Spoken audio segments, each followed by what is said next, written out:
Hi, I'm General Booty. I'm the quarterback at the University of Oklahoma, and you are now tuned into the greatest podcast on turf. Enjoy. What is going on, you guys? Welcome back to this week's first full episode of the greatest podcast on turf. I'm Anthony. I'm Ryan. Today we are back with our Week 7 fantasy football. Start 'em, sit 'em. Don't forget to like the video. Subscribe to the channel if you guys are new for weekly fantasy football content, for weekly betting content. Win you guys some money. Win you guys some fantasy football. And with that being said, start 'em quarterback of the week. Who'd you have? Jordan Love playing up against Denver. Jordan Love is somebody that people have kind of been sleeping on a little bit. He started off the season absolutely on fire, was a top 10 quarterback with 23-20, 25-20 in his first 4 weeks. And then he fell off against Vegas. Then he had a bye week. So, he's not – in a couple of my leagues, I picked him up, Sunday afternoon when he was absolutely free, and I just added him to my bench. And I'm starting them this week. Playing against Denver, their defense isn't really good at all. Aaron Jones is coming back. Christian Watson is continuing to be more involved, as in practice-wise. And they had a bye week, so Christian Watson should be good. Romeo Dobbs should be good. I believe Musgrave's healthy, right? Yeah. Aaron Jones, I believe, is playing. So this offense should be back full cylinders, and I don't think Denver's a problem. So No. He didn't have a good game against Vegas. I get it. I think he's fine now. I think he has a bounce-back game against Denver. Yeah, my starting quarterback of the week this week, I went with Geno Smith. I know he's been very inconsistent so far this season. Finished as a QB 25 twice, then the QB 8, 17, and 16. I mean, we'll talk about it more tomorrow in our best bets, like a little bit less in depth. But this is a perfect get-right game for the Seahawks and their offense. Geno's not playing bad. He's averaging 300 yards a game, 295 to be exact. He's just not throwing a lot of touchdowns. He's got 5 on the year with 1 interception. So he's not playing terrible. He's just not throwing a lot of touchdowns. Now it is because they're using Kenneth Walker a lot. But I think this is the perfect week for them to get right, for them to get all the receivers involved. We've seen JSN have more of a presence in the offense as well. And the Cardinals' defense is allowing around 250 to 300 passing yards a game to opposing quarterbacks. We just saw what Joe Burrow did to him 2 weeks ago in a get-right game. Very similar offenses, similar styles. This is a perfect game for Geno Smith, especially if you got like a Trevor Lawrence who's questionable this week. Dak's on bye, CJ Stroud, and Joe Burrow are the big quarterbacks that are on bye this week that you're probably starting. So pick up Geno Smith and start him. I have Trevor, not confident this week with the knee and against the Saints with a short turnaround. I'm starting Geno Smith. Start him this week. Perfect get-right game against a really bad defense. Speaking of Trevor, I'm sitting him this week if he does play against the Saints.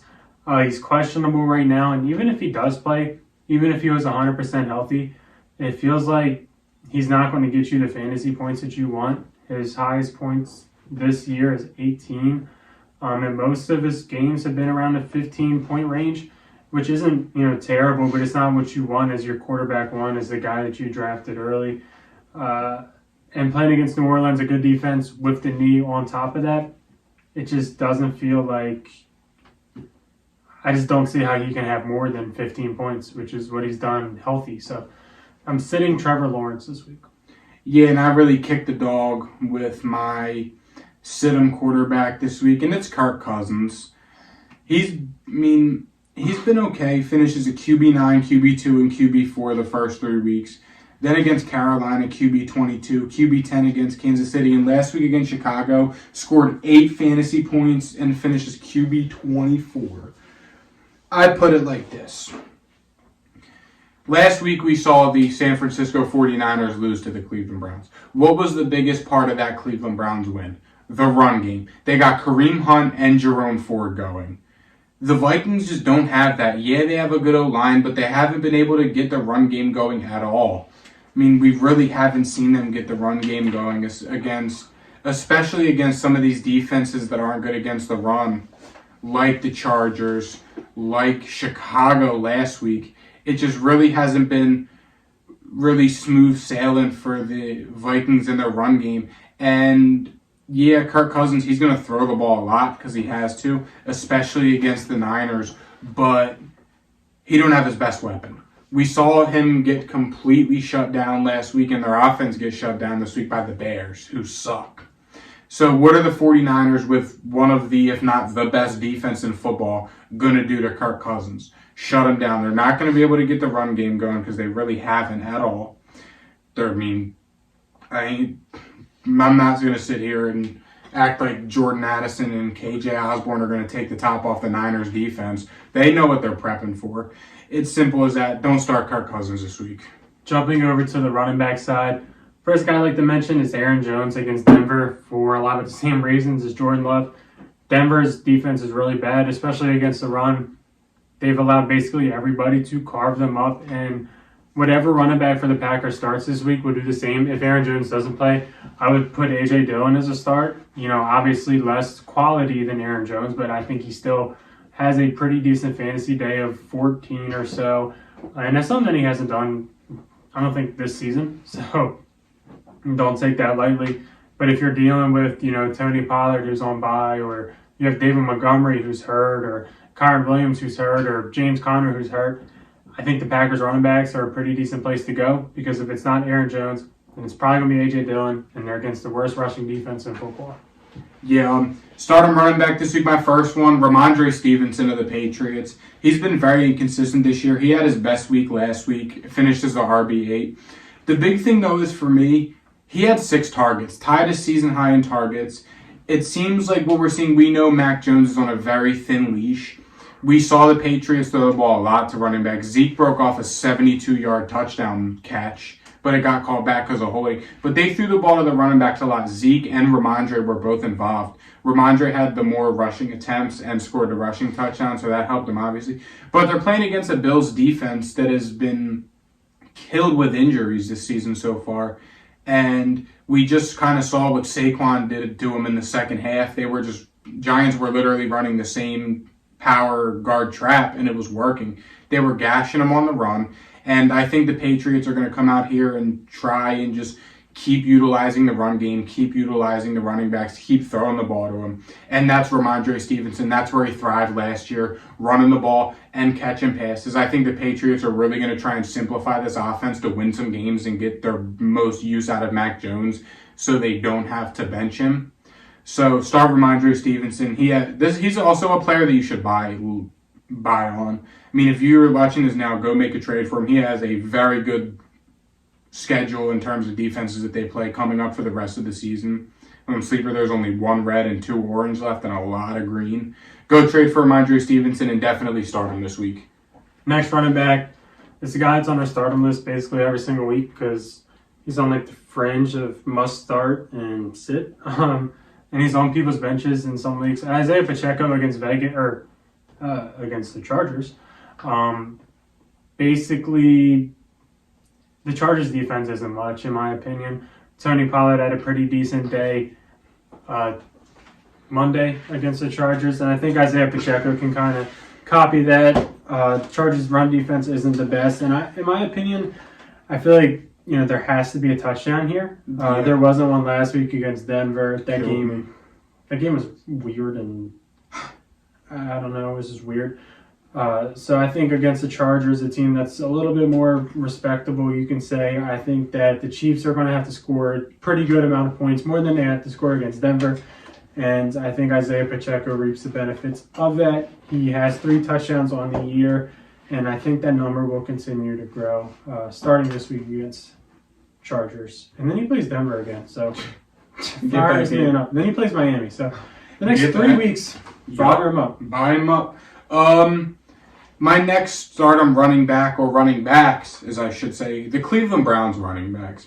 Deshaun Watson didn't practice today. Could be missing this week. They're playing against the Colts, who got killed and ran all over by the Jags and Travis Etienne. I know Etienne is better than Jerome Ford and Kareem Hunt, but the Cleveland Browns O-line is a lot better than the Jags O-line. Colts got gashed, especially if Watson doesn't play. I mean, the Browns ran the ball 30 times last week and grinded it out and kind of ran all over San Fran. Kareem Hunt scored. Kareem Hunt was catching passes. Jerome Ford had 84 yards.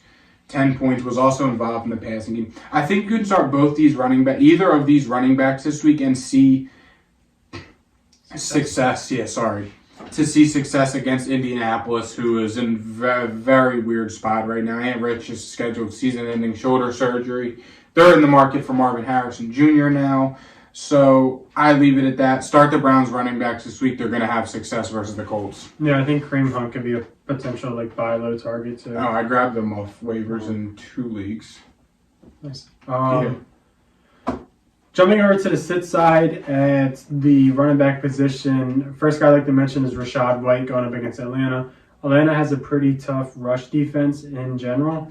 I believe they were in the bottom 5 in terms of points allowed to running backs. And Rachaad White this year, he just hasn't been the best. He's playing a decent amount, but, he's just not having success. His highest game yards per carry is 4.3 against Chicago, and Chicago's run defense isn't good at all. He struggled against Detroit. He struggled against New Orleans, struggled against Philly, struggled against Minnesota. And I know some of those defenses are tough, and so is Atlanta. So Rachaad White got a tough schedule coming up of Atlanta, Buffalo. He plays Tennessee and San Fran in the near future. Things aren't looking great for him in terms of schedule-wise, and he's probably very, very low-end running back 2 this week, and I would lean towards not starting him. Depending on the choices. So if you have choices, let us know. But I would not be actively starting Rachaad White this week. No, it's tough. You're also not starting Brian Robinson Jr. this week against the New York Giants. I know the Giants have been kind of bad against the run, but you just saw what they did to Buffalo Monday night. They didn't let James Cook, Latavius Murray, or Damian Harris before he suffered his injury get going at all. Brian Robinson has not been good the past 2 weeks. Finished as an RB31 and RB16. Finishes the RB16 because he had a passing touchdown. Other than that, he had 10 rushes for 31 yards. The Giants' D-line and defensive front 7 looked very good against Buffalo. Bobby Okereke, however you say it, was flying around the field. Dexter Lawrence and Leonard Williams were absolutely having their way and eating the Bills' O-lineman's lunch Sunday night. That was Sunday night. So I look at it like this. Washington's O-line has been bad. Brian Robinson has not been able to get going really since after week 2, it's kind of been a downward slope. He had the 1 week RB15 week in there against Philly. Again, very touchdown dependent. Don't start Brian Robinson this week. Giants should have their way with the Washington's O-line. Next up, sit running back. It's Alexander Madison against San Fran. This year, you're probably not happy that you drafted Alexander Madison. No, I'm not. He's playing a good amount of snaps, but he's just simply not that good at football. That's harsh, but he's just not the most efficient runner. He's playing against playing for a team that doesn't have the best offense, I would say. Really just runs through Justin Jefferson and whatever else is there. So against San Fran, a team that just kind of got embarrassed against Cleveland.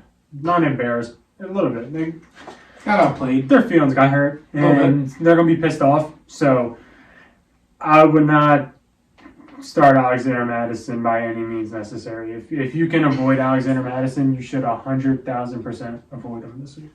Yeah, I'm going to keep this really short and sweet. I know I like to ramble, but do not start the Rams or the Cardinals running backs this week. Yeah. You don't know who it's going to be, and they're all backups. The ugly committees. Yeah. The Browns is kind of the anomaly just because were both heavily involved and they will continue to be. And they're good. Yeah. Kyron Williams is hurt. You don't know. The Rams literally just signed Darrell Henderson again and somebody else. I think Royce Freeman, Darrell Henderson, and they have Zach Evans. Yeah, and the Cardinals, they didn't really use the running backs a lot last week. They use Damian Williams the most, and he's on our practice squad right now. Yeah, they used the running back they used the most last week, got moved down right back to the practice squad immediately after the game. That tells you all you need to know. Don't start the Rams or the Cardinals running backs this week. Jumping to the receiver side, we've used this guy twice now. At some point, he's going to be kicking the dog, but I don't think we're there yet. Drake London going up against Tampa. Who has him in Dynasty? The guy I traded with today. Essentially, Drake London, he's playing better as the season progresses. Last 2 games, 125 and 78 receiving yards. And going up against the Tampa Bay Buccaneers. Let me turn this up in front of you. I'll edit that out. And going up against the Tampa Bay Buccaneers, whose pass defense isn't the best, I think that, he has success again. In terms of this Falcons offense, it's kind of hard to trust some of these guys. I think Drake London is becoming one of those guys that you can trust, especially, if you have bye weeks this week, I would feel very happy that you're putting Drake London into your starting lineup. Mm-hmm. So if you drafted good enough for Drake London to be, a bye week substitute, great on you. Start him this week and feel pretty confident. Daily fantasy, I think you can also start him. Yeah, and starting this next guy, I know it's tough because his highest finish was the receiver 21 this year, and it was week 1. It's DK Metcalf of the Seahawks. Pairing him up with Geno Smith. Again, I really think that this week is the get-right game for the Seahawks and their offense entirely. We saw DK Metcalf last week coming up the bye with 10 targets. Went for 70 yards against Cincy's defense. It's pretty good. No, it's only 9 fantasy points, but he's seen the targets. He's seen 22 targets over their last 3 games. He's just... What am I trying to say? Hold on, I'm sorry. Consistent? Yes. Consistent. Thank you. That's the word I was looking for. He's consistent. I mean, they have a pretty good schedule coming up, especially down around playoff time, end of the season time. Another guy you might want to potentially buy in on while he's low. I think he's going to have a get-right game this week. I think he's going for a touchdown, and I think that he's really going to take the top off and expose the Arizona Cardinals practice squad defense that they got out there. I also think you can fire up Tyler Lockett. Yeah. But my next stardom receiver this week, this guy's a little bit more lower in terms of rankings, a cheap player in daily fantasy wise. It's Rashee Rice going up against the Chargers. We talked about this guy the past few weeks. I think he's starting to become more and more the Chiefs wide receiver 1. I know they brought in Mecole Hardman today. I don't know why the hell they did that, but it's probably because the rest of the receivers, Sky Moore especially, isn't doing the best. Rashee Rice, he's been pretty consistent fantasy-wise this year. 10, 8, 11, and a 9. 2 bad games that you're not happy with. But for the most part, you've been pretty happy with his production. And going up against the Chargers defense that isn't the best in a game that should be high scoring, I feel like you can pretty confidently roll out Rashee Rice. Potentially as a bye week type of play, bye week type of situation, or, just a cheap filler on a daily fantasy squad. So, roll out Rashee Rice this week. I could see him getting, 50, 60 yards and a touchdown, which would be solid. So, go ahead and start him this week. Yeah, the receiver bye weeks are tough this week. You got Jamar and T. Higgins, Adam Thielen, CD. Nico Collins has been good. Tank Dell was doing all right. Garrett Wilson, D-Hop. Yeah. I mean, it's a tough bye week for receivers. But my next and final stardom wide receiver of the week, Puka Nacua of the Rams. He's coming off of a really bad week. He only scored 5 fantasy points. But even with Cooper Kupp having a great bounce back, Cooper Kupp-esque game, Puka still had 7 targets. Just couldn't capitalize. Only, 4 for 26. But they're playing the Steelers this week, and you know what the Steelers are going to do. Your secondary is already really bad, and they are going to key on Cooper Kupp. It's simple as that. Don't overreact to Puka's bad week. Got the Steelers this week, who have a very bad, old, terrible secondary. Puka's going to be just fine this week. Start Puka Nacua. Next up, sitting to sit him side, I'm sitting Jordan Addison this week against San Fran. Now, in theory, since Justin Jefferson got banged up, Jordan Addison should be, improving. However, this matchup doesn't look the best for me. He didn't have that good of a day against Chicago, and Chicago's defense is a little bit worse than San Fran's. And I think bad things are brewing in Minnesota for this game. I think San Fran's going to come and send a message, and I think this message is going to be done defensively. And I don't think I would start any Viking. I would sit every single Viking. Yeah. Except for TJ Hawkinson, you have to start. The rest of them, you can sit, in my opinion. Yeah, real quick, just throw it out there. Don't start the Jags receivers if Trevor don't play this week. Don't start Ridley or Kirk. Yeah. I mean, maybe Ingram just because he'll be a safety valve, but even then it's like, eh. But first sit-em receiver of the week, Michael Pittman Jr. of the Colts. I know he's had good weeks. I know last week he finished as a receiver 9 with 109 yards, 14 targets. Again, Minshew's going to throw the ball to him a lot. Again, 14 targets is wild, especially for a Michael Pittman-esque receiver. But they're playing the Browns defense, who, I mean, yeah, Ayuk had 96 yards, but he didn't really do much with it. They run a lot of man coverage, one high safety. They're going to load the box, dare Minshew to throw the ball. And you all know what happens when Minshew throws the ball. You saw it last week. How many times did he throw the ball, remember, from Monday?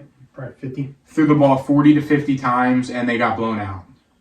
That is Miami Dolphins.